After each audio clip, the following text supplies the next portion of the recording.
So we're here. I got a couple more things for J-Lo here. Basically got new headlight, new lights. I got a ignition relocation kit, which will be cool. Clean up the bike some, get some fancy new LED headlights that are actually correct, not just LED bulbs in halogen housings that blind everybody on the street. These ones will just blind everybody on the street still. So this is stuff I got. I got the big 7-inch headlight, a little bit different than the Daymaker that everyone else has, so that'll be cool. I got the auxiliary lights, which are just like the typical looking ones because they don't have, you could get other ones, but they came with this kit for a pretty good price. Basically, we're replacing the headlight and the two auxiliary lights today. I mean, they're pretty bright now, but I just have, let me turn the bike on. I just have LED bulbs in there. So they're super bright and project all over the place. I get cars flashing me all the time thinking my high beam's on. This is just the low beam. Apparently my high beam's out right now. Oh no, it's just, high beam might be out right now. That's pretty cool. Huh. And actually half of the one side of these LED bulbs is actually burnt out on both sides. So I'm projecting all my auxiliary light towards the side of the road. So that'll be fun. So yeah, I'll take you guys through the install, see if I have any issues with it, and keep you guys posted. But that's basically what I had planned for today. All right.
So, I mean, it's pretty straightforward.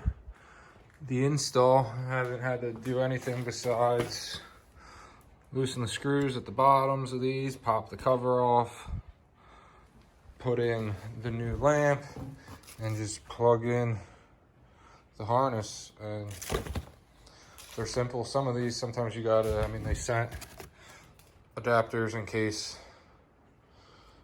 your lights are different, but I guess the newer bikes kind of already match these. If you have a bike that's like probably pre-07, it's got the older style connectors, but pretty bright already. But yeah, that's pretty much the comparison with them together. I'll hit the high beam here for you. Again, you'll kind of see this on time lapse too that I set for this. Didn't take very long at all. It's only been like 7 minutes that I've been working on it. But I figure the more modern lights kind of match the more modern exhaust I put on there. You know, the wide tire, everything kind of spruces it up from the classic look of the Softail Slim was originally modeled to look after the post-war and current World War II models in the 1940s and 50s, where everyone got home from the war and chopped everything off their bikes and did a very minimalistic. So now I'm adding some stuff. It's making it look pretty unique. Let me know what you guys think. Think the original lights looked better. Yeah, just tell me your opinions. I like it. That's really all that matters, but who knows? I might change back too. I like to kind of keep things fresh and changing on this bike, kind of ever. Projects are never done. They always just keep becoming bigger. But yeah, that's all it's been, is undoing that ring, unclipping this harness, hard to do with one hand, and then plugging the new light in and putting that cover back on. It's been pretty simple.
That's that.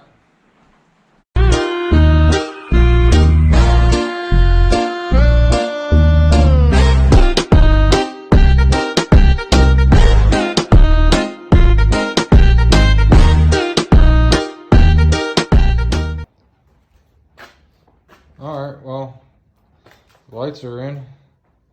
Definitely darken up the front.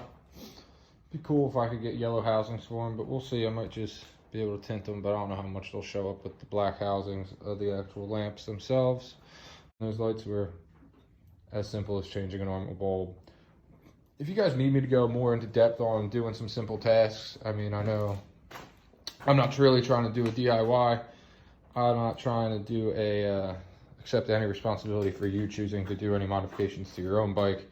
These are all to be done at your own risk, and not everything I do will work out on your bike. So these are just things I'm doing to my bike. I don't recommend doing any of these. This is all just to my taste and to my skill and my comfortability of this. If anything happens, I'm responsible for myself. And if you do anything to your bike on your own accord, you are responsible for your own safety and security on your bike. So just want to throw that out there. I'm not a certified Harley technician. I am just a average Joe that happens to be mechanically inclined enough to be confident to do work to his motorcycle. Like I said, I installed the cams in the bike. I installed the chain drive on the bike. I was there and did the front end suspension, and the rear end I just was at my buddy's shop and we used his press and we kind of just did it together. I mean, exhaust is really simple. It's only just taking off 4 nuts, fitting the exhaust on there, tighten them back on there.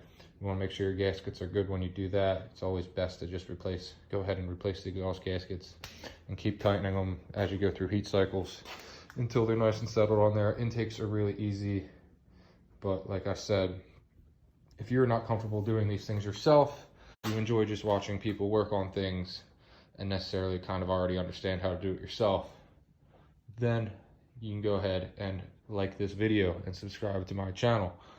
But if you're looking for how-tos, you gotta ask me for them, because I'm just gonna go ahead and roll and just do it as if you know how to do your own stuff. If you can do an oil change, everything I've done on this bike has been 2 to 3 stars of difficulty at the most.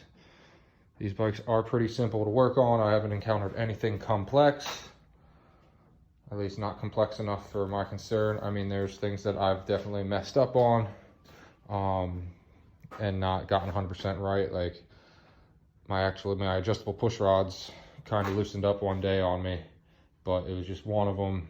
I took it easy for the rest of the day. I got home, I readjusted them again, and then made sure they're definitely torqued to spec. But that is something to definitely keep an eye out for, is make sure you are torquing stuff to the manufacturer's recommended torque specifications. Buy yourself a nice torque wrench. Don't buy one from Pep Boys. I would at least buy one that is a notable brand that actually works. I actually had bought one from Pep Boys that you set it to 20 foot-pounds, it would let you crank to 250 foot-pounds before it clicks. So get yourself some quality tools on things that need to be precision, thus as a torque wrench. That's my my spiel on that. Hey guys, so out here playing ball with Toretto, the real MVP. So honestly, the video ran a little long. There was a whole second part. I decided I'll put into Saturday's video, so stay tuned for that. I relocate my ignition coil, help clean up the side of the bike. Like, comment, subscribe, ignore the wind noise.